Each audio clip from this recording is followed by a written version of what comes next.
Muy bien, buenas tardes, senadores y senadoras. Muchísimas gracias, señor senador, por sus palabras iniciales. Tengo una gran alegría de poder compartir con ustedes algunas reflexiones en un tiempo singular de la historia de la humanidad. Me preguntaba cómo poder encarar este encuentro con ustedes.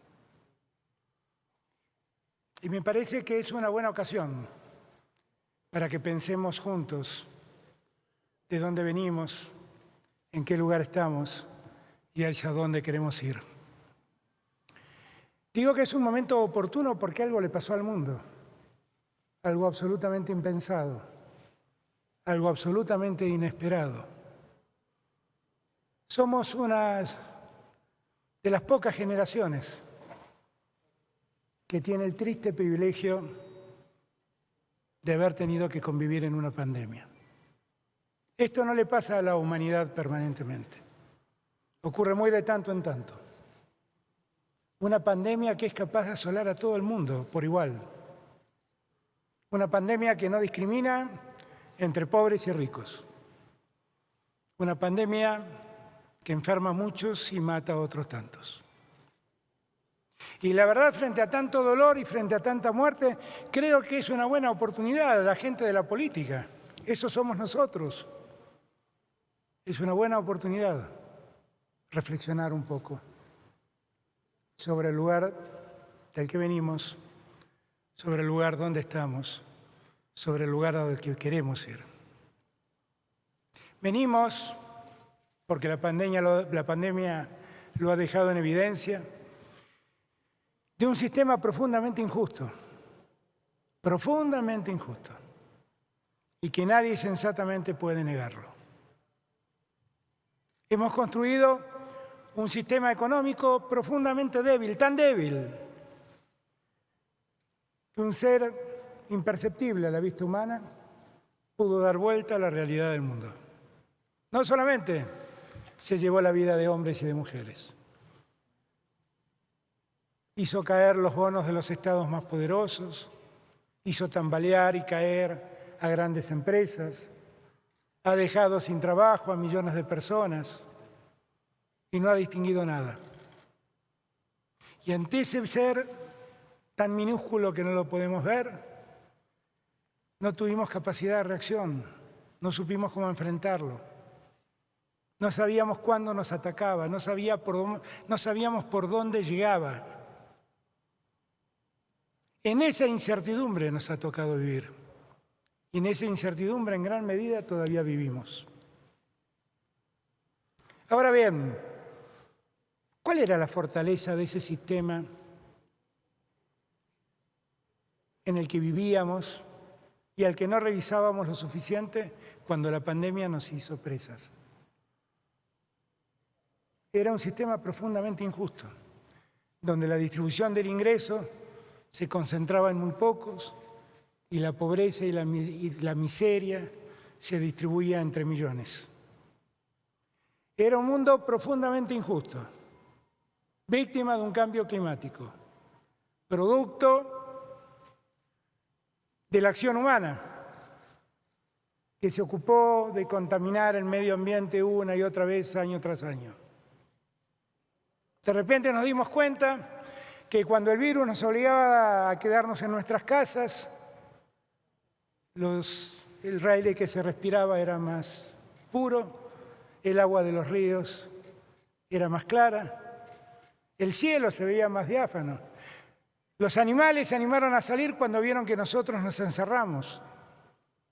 ¿Cuánta culpa tuvimos como humanidad para haber construido semejante mundo? Era un mundo también profundamente desigual entre nosotros. Un mundo que no atendía suficientemente la igualdad de los géneros. Un mundo que puso a la mujer en un segundo lugar, inexplicablemente.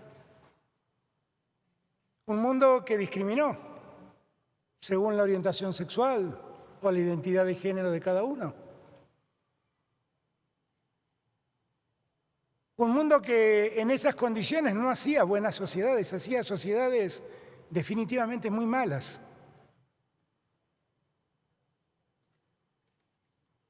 La pandemia de repente nos dejó a todos en un mismo lugar, el lugar de la incertidumbre, el lugar del miedo, de no saber cómo enfrentar lo desconocido.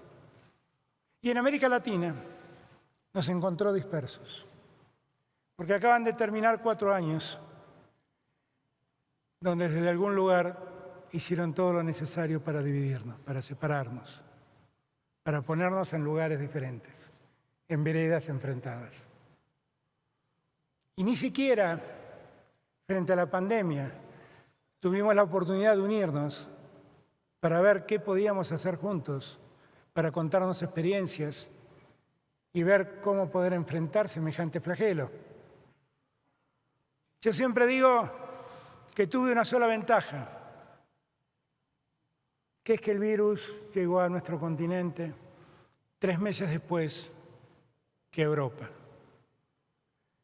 Y la triste experiencia que vivió Europa nos ayudó a nosotros a ver qué podíamos hacer para que no nos pasara lo mismo. Pero qué distinto hubiera sido si hubiéramos podido juntarnos todos y enfrentar unidos el desafío de combatir la pandemia. ¿Qué nos ha dejado la pandemia hoy? Nos ha dejado mucho dolor, mucho pesar, mucha pena. Gente que sufrió con la enfermedad y gente que se ha ido. Millones, lamentablemente. Gente que no vamos a recuperar. Todavía luchamos con ese mundo desigual que existía antes de la pandemia, pero que ahora se en evidencia en cosas más miserables. La desigualdad ahora aparece cuando de todas las vacunas que se producen, solo 10 países las disfrutan y el resto pelea tan solo para que cumplan los contratos que firmamos con esos productores. Y así quedamos solos, peleando contra los poderosos una vez más, mendigando una vacuna con la que algunos lucran y por la que la falta de esa vacuna muchos mueren. Y la desigualdad sigue presente. Ahora, frente a tanto dolor y a tanta muerte, ¿no deberíamos preguntarnos cómo encarar el futuro? Porque es una buena oportunidad. Porque ante semejante crisis deberíamos preguntarnos ¿para qué sirvió? Yo siempre me preguntaba ¿cómo saldremos de esta pandemia? Y yo creía que la pandemia nos iba a hacer mejores.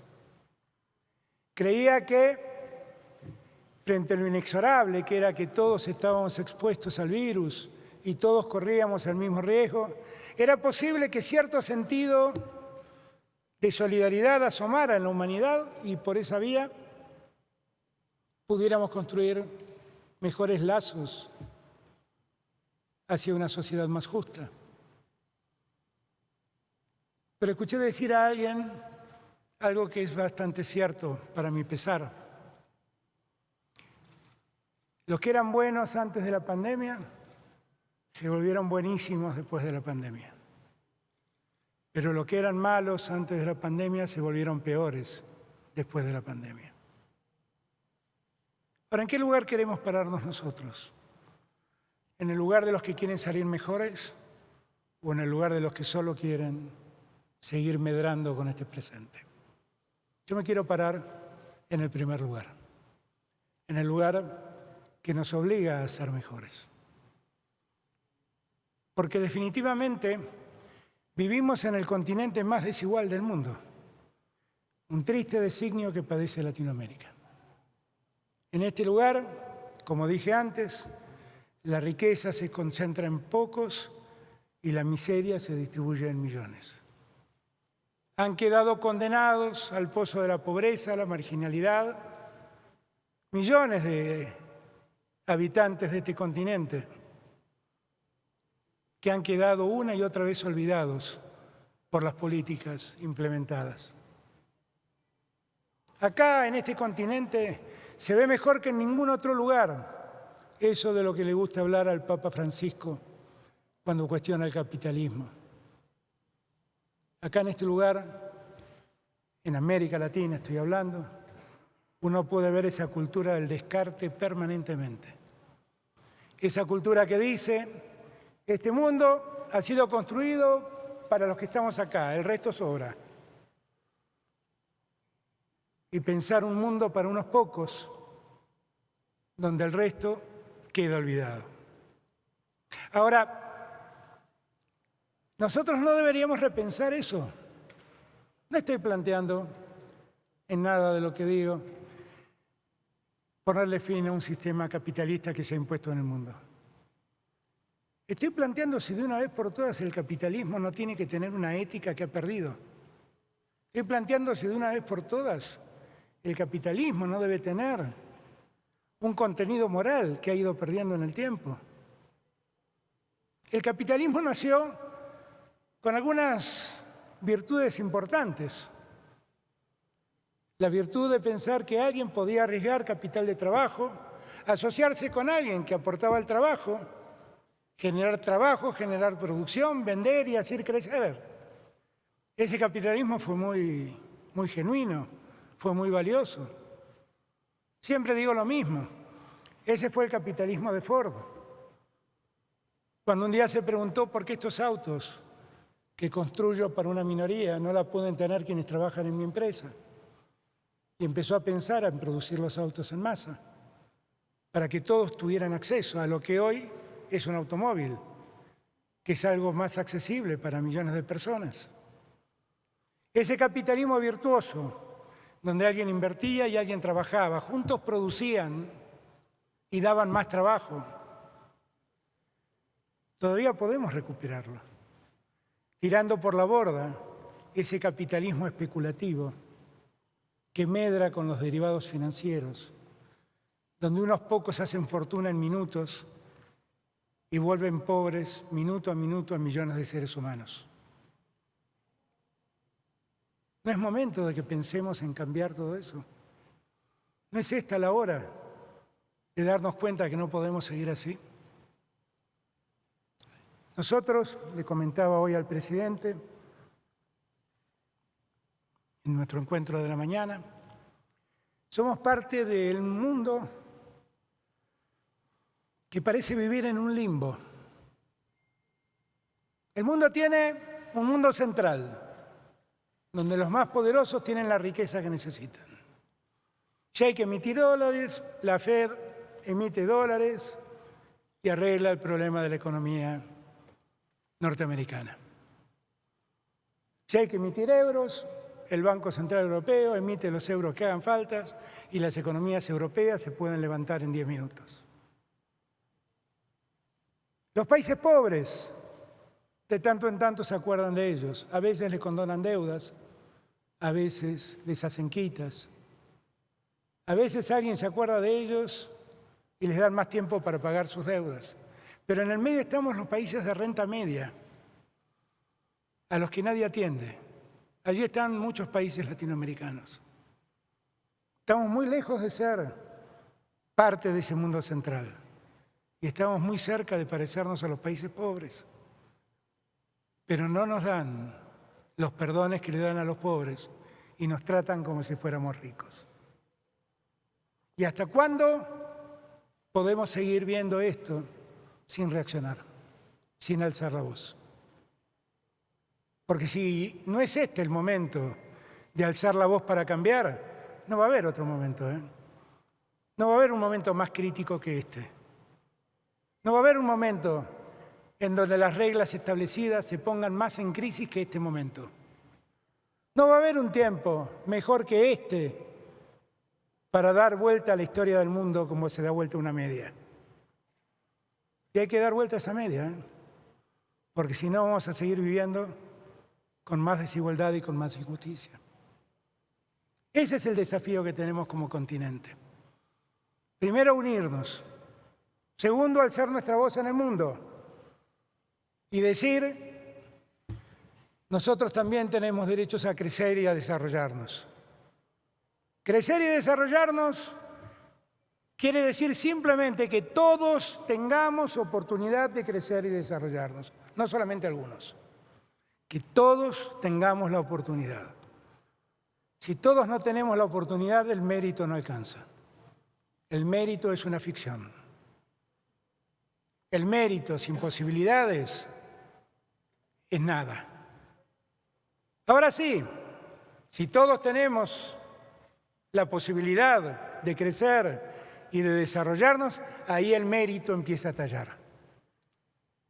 Pero pregúntense cuántos hermanos latinoamericanos están hoy viviendo al margen, sin salud, sin educación, sin trabajo. Y pregúntense cuánto tiempo más esta sociedad va a poder soportar eso. Porque tengo la certeza que no da para mucho más. No da para mucho más.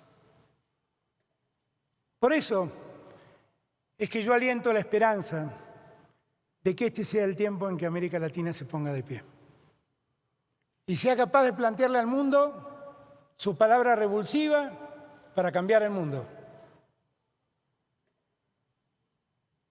para hacerlo más igual, para hacerlo más justo, para terminar con las discriminaciones en materia de raza, en materia de sexo, para que la mujer deje de ser golpeada, para que la mujer deje de ser asesinada, para que la mujer pueda progresar en su trabajo como pueden progresar cualquier hombre, para que no haya diferencias salariales entre un hombre y una mujer. ¿Cuánto tiempo más vamos a esperar para alzar la voz y decir basta, este fue el punto final? Y empezar a escribir otra historia, una historia que nos haga virtuosos, para que alguna vez alguien diga, como decimos nosotros de nuestros próceres, mañana ustedes, cuando celebren el bicentenario del Plan de Iguala, van a estar recordando a esos hombres que fueron capaces de levantarse y de darle la libertad a México, la independencia y la autonomía.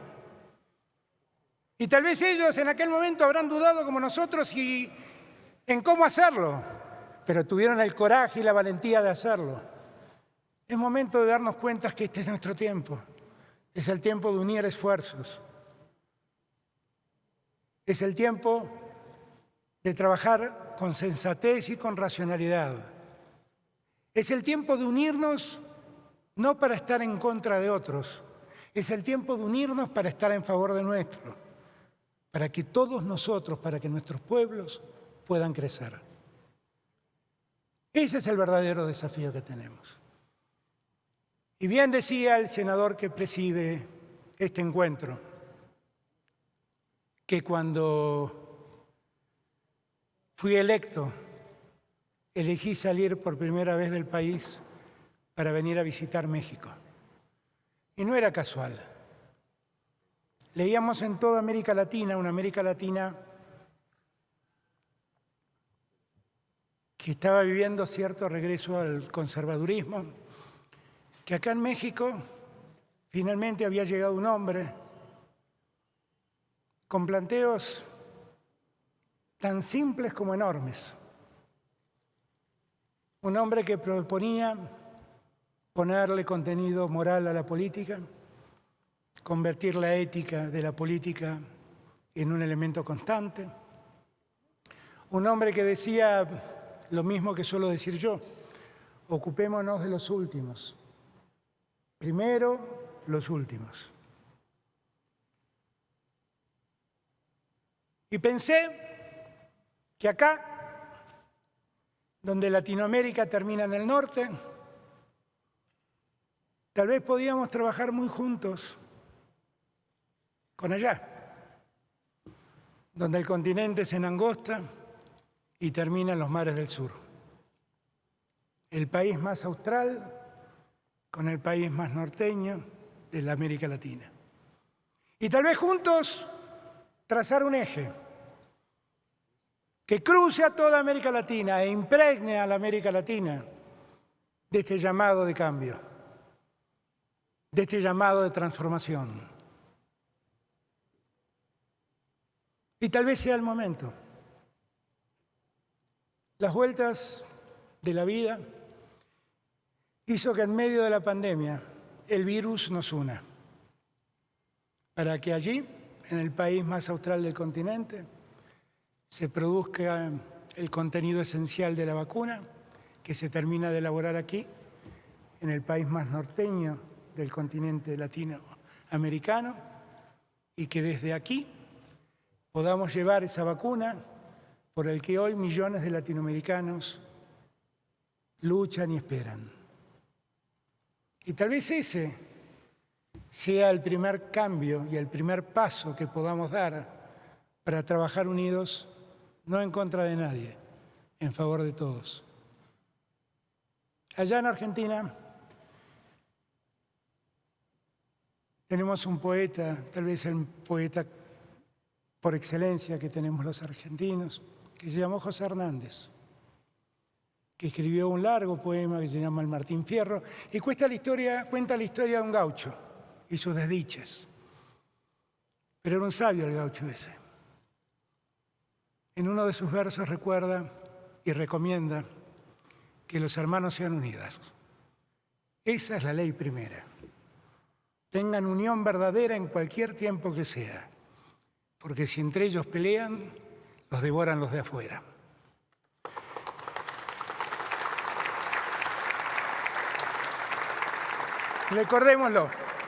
Recordémoslo y animémonos. Este no es el tiempo de los otros, este es nuestro tiempo. Acá no importa cómo piensa cada uno. Tenemos que ser capaces de construir en la diversidad. Acá no se trata de construir, como dije recién, un discurso único.